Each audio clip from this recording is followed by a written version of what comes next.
Hello, everyone. I'm Bill Hammond, and I actually paid to see this. It's June. We're almost halfway through the year. The sun is shining, and that means it's time for another edition of the worst trailer in the world. This month, we feature a relatively highly anticipated movie that promises to be the end of an era. And if it's not, I'm suing for false advertising.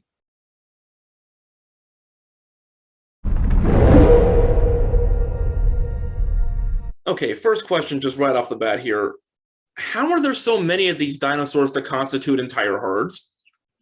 There was only like a dozen or so that were brought from the island for the auction.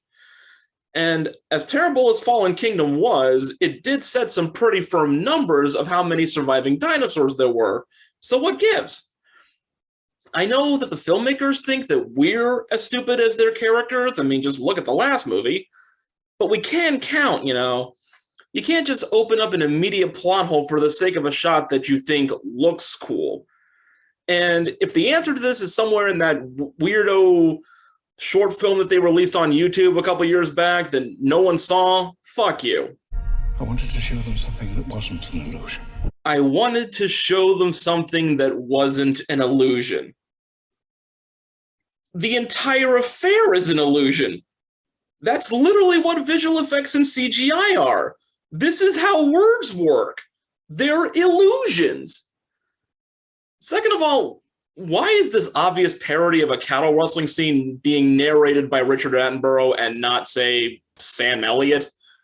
If you're going to troll us this obviously, you might as well go full force. Hey, look, it's me, Mario. I'm chasing the dinosaurs. Come on, Yoshi, letting me ride onto your back.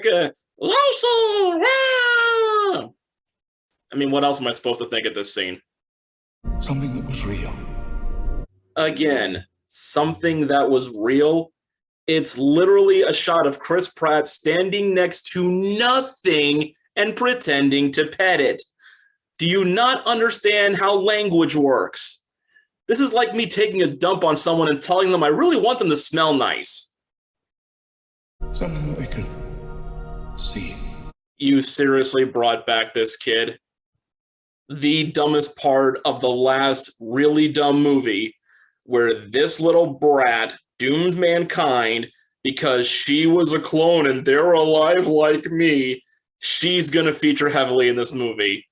You've already failed. I'm not kidding. I hope she's the first one eaten. That's the only way there's going to be justice in this thing. Jesus, that dinosaur has the fakest looking CGI mouth since Henry Cavill in Justice League. Good lord.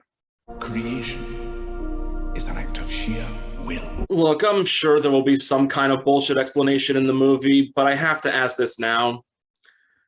How did Blue procreate? I know that the original movie established that because some frogs can switch sex, that somehow meant that the all-female park dinosaurs could breed. Fine, whatever, it's stupid, but at least it's the rule that they settled on. Now we're suggesting that Blue, established as the last raptor on Earth in the last movie, can now spontaneously reproduce asexually? We're 6 movies in at this point, people. You've cultivated all the fans you're going to, and all of them know the rules that you made up. So you can't just contradict it because you think a shot is going to look good. And spoiler, it doesn't look all that good. But sure, whatever. Throw it on the pile of the other discarded ideas that you just conveniently ignore, like the sick Triceratops, the lysine contingency, and, all of Isla Sorna, which its very existence rendered the last movie even more pointless than it already was. Life will find a way. And they even use John Hammond's line from the end of The Lost World, which takes place on Isla Sorna. You can't have it both ways, guys. I've heard of style over substance, but when your style outright contradicts your substance, what the hell are we even doing here? Hey, remember when Amber sounded like a cool idea? I mean, I'm guessing Johnny Depp probably doesn't. Can't keep her here forever. Keep her here? Who are you even referring to in this line, Maisie or Blue? Either way, it screams bad idea, but legitimately it's confusing given the shot. How is it that the CGI raptor got way more character development than any of the humans in this series? We created an ecological disaster. First of all, duh. Second of all, fucking duh! Third, let's be clear here. We didn't create anything. This fucking kid did. Eat her. Hey, I remember that scene from Twister 2. Ellie Sattler. Alan Grant. Quick! Everyone start jacking off before we remember that they're only here for a paycheck, and the fact that they're not together is only the third worst thing from Jurassic Park 3. In case you're curious, the second worst thing is Billy, and the worst thing of all is that goddamn CGI Dream Raptor scare on the plane. Good God, what a terrible scene. You didn't come out all this way just to catch up. No, she came all this way to cash in, just like you. You coming or what? This statement was posed directly to the focus groups that didn't immediately get a hard-on over the idea of Sam Neill and Laura Dern returning to this.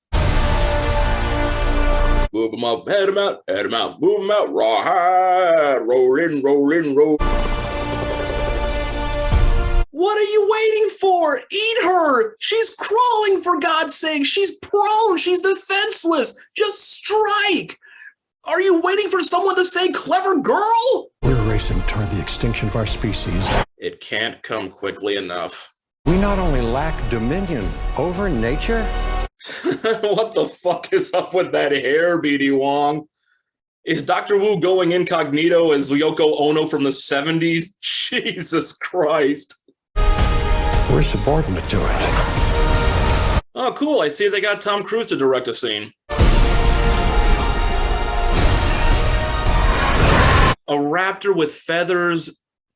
So now we're just saying the dinosaurs can outright evolve in 4 years to look like a more scientifically accurate depiction based on what we know now versus what we knew then in the 80s and 90s. This is your attempt at credibility. Really. Mr. Stark, I don't feel so good. Come back. I always come back. Even when common sense begs you not to. Yay, we're doing the whole raptors running alongside the motorcycle bit again. We're just filled to the brim with originality here. And again, seriously, where did all these dinosaurs come from?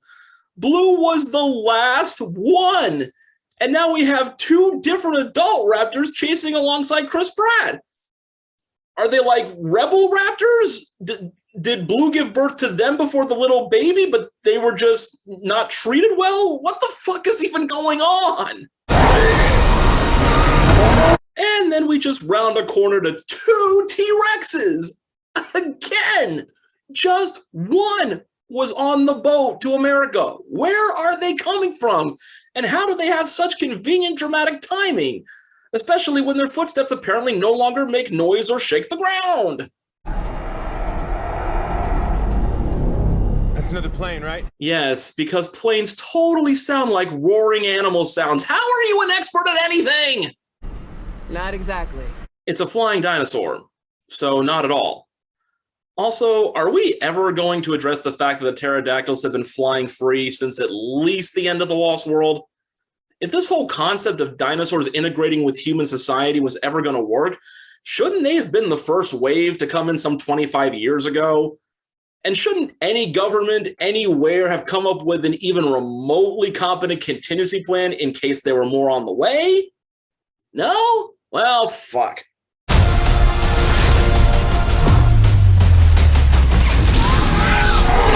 Are any of these scenes supposed to be exciting? We know the movie won't have the balls to kill off any of the good guys, so what's the point? Why are we even bothering? Look at that face!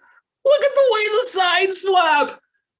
How can you make something look more like a deranged Muppet with CGI than you did with the convincing animatronics of 30 years ago? Is that supposed to be intimidating at all? It looks like the Geico Gecko performing on RuPaul's Drag Race. What the hell? Don't move. Oh, fuck you, movie. Bigger. Why do they always have to go bigger? Oh, I know. It's because that's the only idea that any of these sequels have ever had.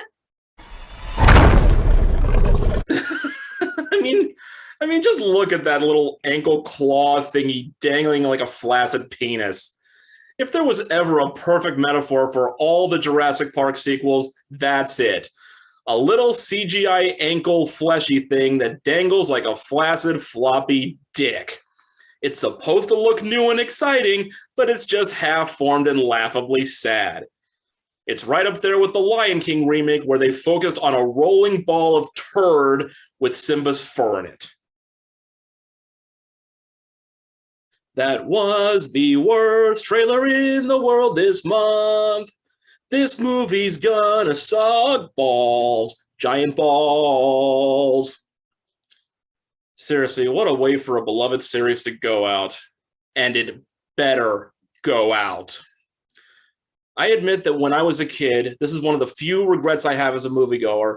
I chickened out of watching the original Jurassic Park in theaters. I had to wait until VHS.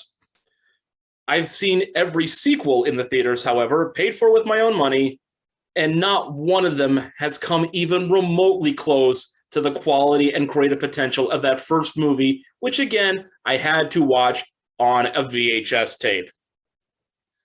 If all you're going to do with these sequels is just reach for the heights of stupidity and the cheapest of special effects movie after movie, please let the meteor come and destroy us all, because this is not sustainable.